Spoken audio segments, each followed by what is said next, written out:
Welcome guys. In my previous video, I had addressed the issue that has rocked our nation for the last 2 months, and today is a landmark decision or a move by the apex court, our Supreme Court, headed by the CGI Bob Day and some other judges who have come up with a solution to the persistent quagmire that has put the entire nation on hold. In fact, most of the agriculture activities have been brought to a grinding halt simply because too many people are involved as their entire livelihood is put at stake. Now, today's decision, which appears to be a breakthrough in this impasse that has been in the news, not only on the local level or national level, but also at international platform. And the entire world has been watching it with its, anxiety and legitimate concerns, because this affects the entire 70% of India's most populous section of society. Since agriculture remains the mainstay of the economy and larger GDP of India's, altogether NNP, that's national net national product, accounts for agriculture alone. Anyway, that's not my concern. My concern today is primarily aimed at enlightening upon the recent development that probably may not go too far in resolving the issue, because most of the 40 parties of farmers protest who have vowed to go on with the persistent demand, and they're not ready to back out, even with the intervention of the apex body, our Supreme Court. The situation is to be handled by the government and the warring factions, or the contesting factions, because on the one hand the government is adamant and refuses to even budge from its standpoint of view, touting its wide claim that it's for the larger benefit of our nation, and it's going to remove those bankrupt practitioners, so-called intermediaries, who make a lot of money out of this farmers' crisis and who have been playing foul, not only in the arrangement of the produce to be sold with the minimum support price and finding larger, wider markets for the sale and purchase of the goods, especially those items which are perishable, and the government must ensure a good buffer stock and the surplus grain to meet the emergency or adverse situations in case there is a crisis. Now, the profiteers, the black marketeers, who would like to be purged from this entire process of selling and buying and bringing the produce to the mandis, the selling points. But the farmers find it's really hard to swallow the sweet pill offered the government, because so far any government has not been able to ensure the promised MSP, and whatever outdated or hackneyed kind of agriculture system has been in the usage for last couple of decades has been working uh, reasonably well. May not be to the satisfaction of all the parties involved, but it has been effective in the sense that India has been self-sufficient in its granaries stock, its preservation, its buffer stock of meeting the crisis of all essential crops, especially wheat, rice, and all those commodities, probably 23 or those are termed as essential commodities, and those are much needed for survival of entire populace. Although this new bill has brought a new law about removing some of those essential items, and the law says that this MSP or essential, tagging of the essential commodity will be imposed only if there is a crisis and there is the need of the government intervention. Now, there are certain points to be highlighted in today's breakthrough arrangement where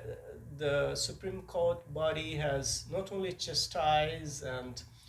taken to task the government's pitfalls and its apathetic attitude towards the protesting farmers who are in distress for last. I mean, it started. I remember it's in 28th of October, and there have been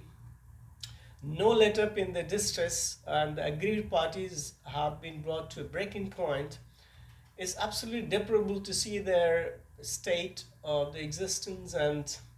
so many canards have been spread, and people have been discouraged, and the spirit has been dampened in the name of the involvement of external forces, Khalistanis, and even it has been linked to our rival Pakistan, and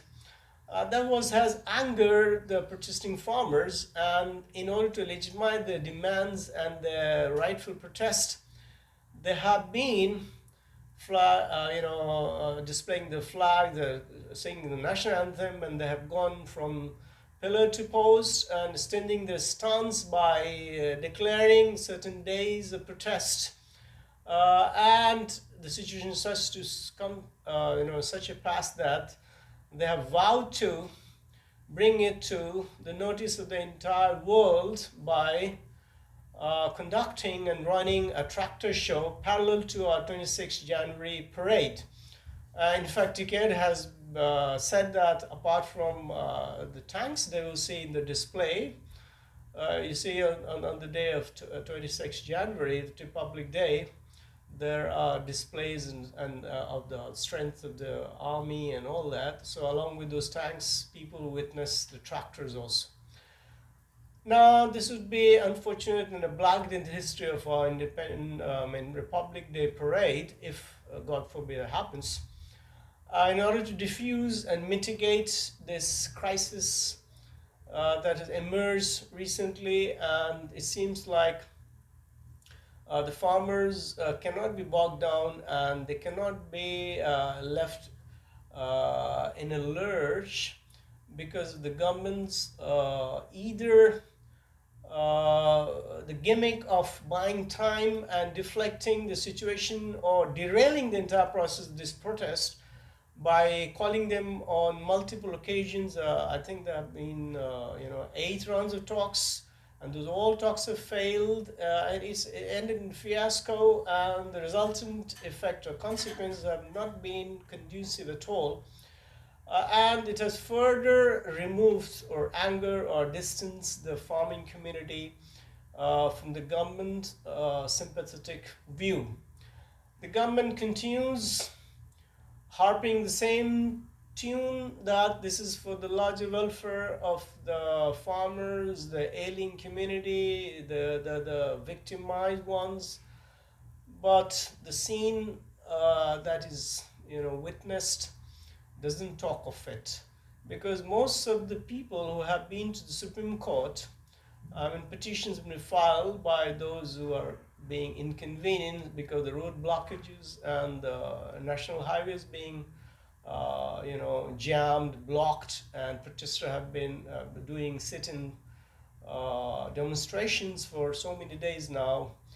And obviously, it causes some sort of inconvenience to traffic control, and police and the paramilitary forces have been on alert. And there have been situations where farmers have been tear gassed. They didn't resort to lathi charges so far, but that's not unlikely in the eventful situations where Qatar, the chief minister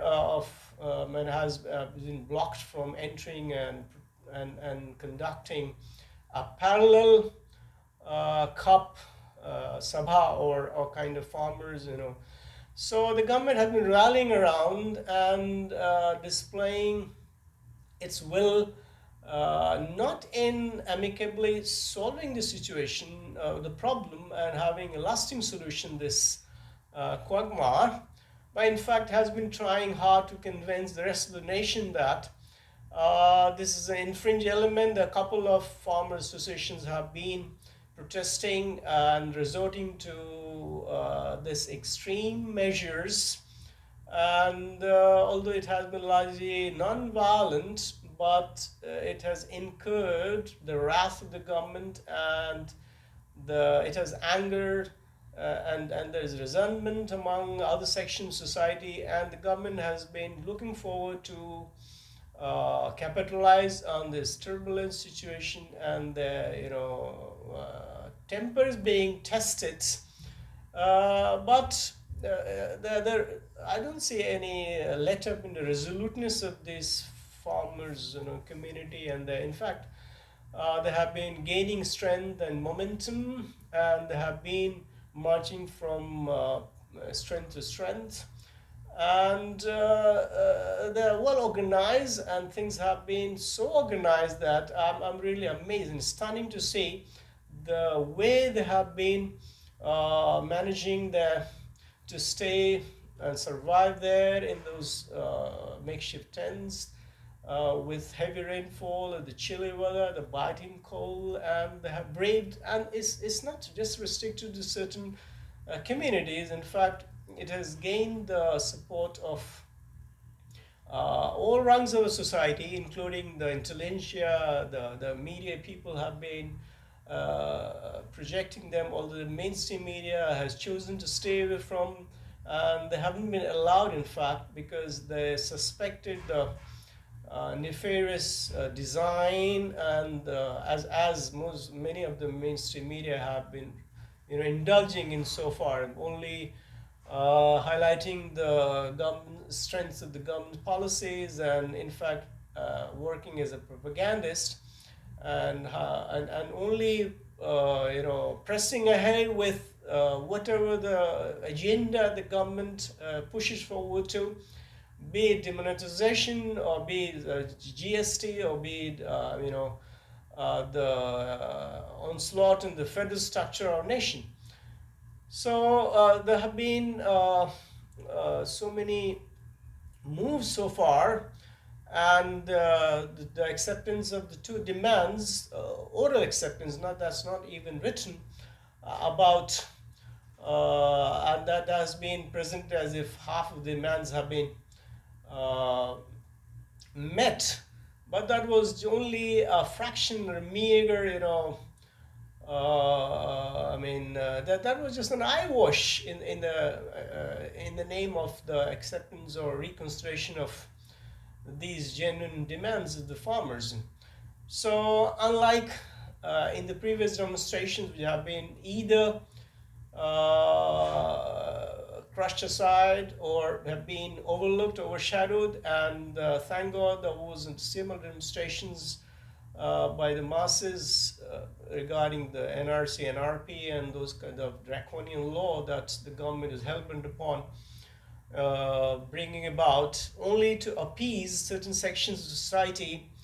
and it's toying with the idea of coming up with all sorts of bizarre laws and infringing upon the basic constitutional framework by by bringing about plethora of ordinances. And just I can't imagine why should in the first place the government needed an ordinance and then turning into a law in this critical pandemic crisis. There's a rock the whole nation, and it has already periled our economy with depreciation and the lowest ever recorded GDP growth of minus 23%. So this is ridiculous and ironical that the government, in the first place, thinks of and talks of and presents himself as a champion of the larger masses, the impoverished, and bringing fair justice and raising the income of the farmers by 200%. I mean, doubling income of the farmer. That has never happened. It's promised of bringing about 15 lakhs rupees into the pockets of every poor Indian. This is like a promise that could be never fulfilled, even if we have a kind of Ram Raj that they have been pushing forward to. So empty promises and trumpeting and lauding its own ill-conceived, hurried policies and laws, and pushing all of them clandestinely without support of the opposition. In the case of this farm bill, they have been pushed through without the consent or without seeking the sanction of the apex body, or without getting to the nitty-gritties of the constitutional framework. I mean, the statutes that doesn't allow you to go for a silent vote motion and the entire opposition walking out of the session, but you simply had an agenda or had an ideal and had a dream come true situation, and you push forward it on the brink of the crumbling of the economy, the distress of the farmers, and not to talk about the number of suicides that has gone so high. And it's pathetic that since agrarian economy, India has gained strength so much that it has the buffer stock, one of the largest in the world, only next to Americans. But despite all this, huge buffer stock, granaries, stocks, and surplus production of the crops, why on earth these poor farmers have to resort to such extreme measures simply because they have to go for a bank loan, and that too on an exorbitant rate of interest. They're not being offered a soft loans, or they're not being offered the real insurance, crop insurance policy of failure of the crops and against the natural disasters. So what the government should do in the first place should ameliorate the condition of the ever worsening economic state of the poor peasantry, those whose income has been on the downward trend, and farmers haven't been really enjoying the fruits, the benefits of the true democracy, of the true India that stands for a giant Asian nation with its robust economy. And one time it had achieved a 6.7 progress pace. That was unheard of next to China only. And it was believed that a time might come when India would outpace and leave China, the Asian giant, behind. Now, gone are the days, and we have come to such a situation where the farmers have left their lands, have stopped tilling it, and they are protesting openly in the streets, in the adjoining border areas and borders of Delhi, and God forbid it's such sensitive premises, and the kind of places they have gathered in such a large number. If something goes wrong, and the government had to resort to extreme measures,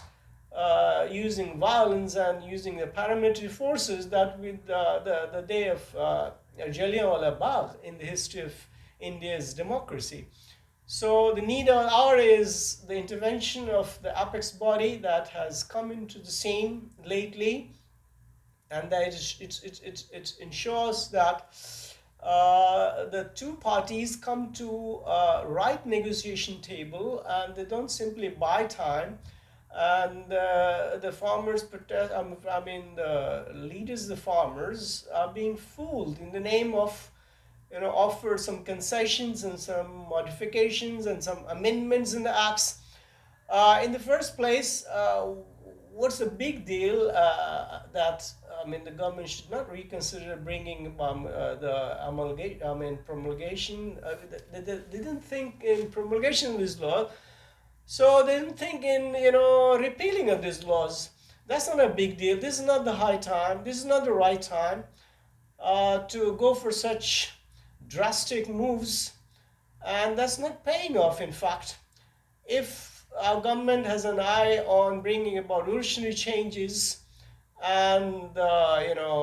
revamping of the entire agrarian system at par with the Western civilization and Western countries, although I must remind you and confess that even they experiment with this privatization of all this, farms and big farms, with the involvement of scientific implements and taking agriculture at par with the other industries, money making, and bringing the farmers, at parity with those white collar class jobs, and removing the distress, and bringing prosperity to the nation through, promoting the agriculture economic sector. Although it's not going to stay as it has been, as robust as it has been, and it has played out a part. And since Punjab, Haryana, and UP combined, they produce, like 40% of the entire produce that the nation uh, comes up with. So why not these? I mean, the people complain of the only Punjab and Haryana and these guys, and these guys are our true breadwinners, and these states are the granaries, the real food baskets of our nation. So that's why their stakes may be a bit higher, but they are paving the way for the rest of the nation. And they are, in fact, trying to address the genuine concern of the farmers from all over the nation, all over India. I mean, we talk of Bihar and other impoverished states. They have been subjugated, and the farming has never come up, with the kind of scientific development done. They still are resorting to the outdated, system of tilling the land and using the same old, and not using the finest kind of fertilizers and manures. That so these states, the three states, are the leaders, and they have made our nation self-sufficient, and this is their job, and they are at the stakes. That's why they're the front runners, and they're leading the way for the rest. So that's not a surprise. And it's not that they have been sitting on the borders of, Sindhu border and Tikri border. In fact, they have been protesting, and they have been voicing their concerns. And since our opposition doesn't take the lead, and the opposition have been simply, voicing their concerns time to time, and they have started this protest right, I think, way back when this rule was implemented. So it's getting retracted, and it's a very prolonged kind of protest that really needs to be uh, uh, tackled more diligently, honestly, and government should really show its integrity in dissolving this long-standing. Otherwise, is the government is going to pay a heavy price for it. Believe me, it's not going to be easy to I mean continue with this confrontations approach, and this kind of recalcitrance on both sides is going to cost the entire nation very dearly, and the Supreme Court must institute the real committee which embodies not only the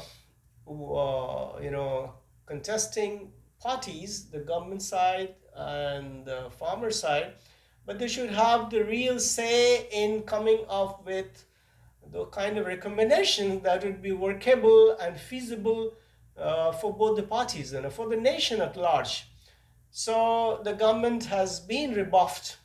It has been taken to task for the timing by the Supreme Court, although it's too late and too less, but at least it's a move that should be welcomed by one and all. And since the obduracy of the government on one side and the refusal of the farmers' unions on the other side is going to, be dealt with a kind of judicious approach that our apex body, judiciary, stands for. I mean, that's how the constitution framers have brought our, constitutional propriety, that the apex body, Supreme Court, must intervene when the government is not functioning in accordance with the statutes and it goes awry and doesn't behave, in a disciplined manner towards protecting the genuine interest and safeguarding the country's preamble, its fundamental rights, the directive principles of state policies, and the government must rethink, reconsider, should go back to its hasty decision that was pushed for. And there is it is this is not, I mean, what is the point of shaming itself? And there is absolute decency in, if there is a need of taking these, or roll back whatever decision or whatever, ordinance or rules, they adopt. And there have been governments, in the past, they have to take, I mean, Indira Gandhi imposed emergency for the time being to deal with the situation. And it had to cost its governance and the people, the populace. I mean, in the democracy is the people's verdict. And any country can be, any government can be taught to listen. If it refuses to budge or listen to, or it doesn't change its a stance, or tries to stifle the freedom of expressions, the kind of genuinely aggrieved parties. And so it's an earnest appeal to the government, to the protesting farmers union leaders, that they must work out an amicable solution and try to find a midway, whether it's the involvement of the judiciary, and there should be an honest ruling, because it's not like the verdict in case of our temple construction. It's not the case of the faith of the larger community and the sagacity and the over generosity of the other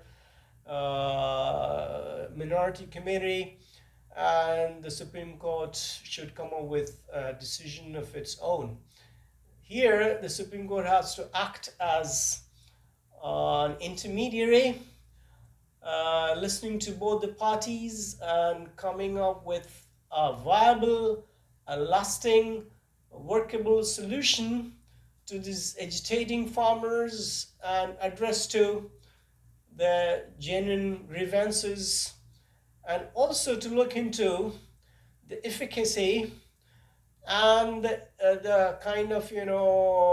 practical wisdom that has been associated with these three bills. The third bill has been only modified, but the first two bills, which offer lots of leverage to those corporate houses and trying to almost take over the entire agrarian market, and giving an upper hand to those who indulge in black marketing, stockpiling of essential goods, and capitalizing on the distress, and is maybe man-made or is a natural disaster. So those hands shouldn't be given such a huge leverage in deciding the fate of the nation and the loss of our farmers, who not only support themselves but also the other members of the family, our soldiers, our other white collar class people, the other section of society, and in fact they are the ones who decide the future of our nation building and the kind of India that we are going to look forward to in the world arena. Thank you so much for giving a patient hearing, and with the kind of prayer, the combined prayer and the collective prayer goes to those bereaved souls. So many farmers that laid down their lives, the others are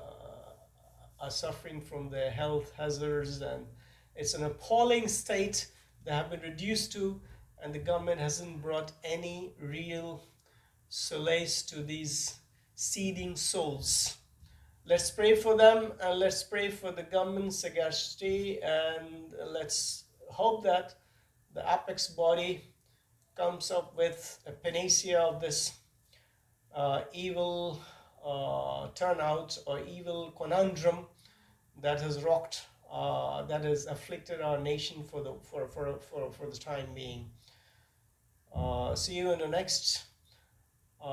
breakthrough in this crisis, and hoping to catch you soon.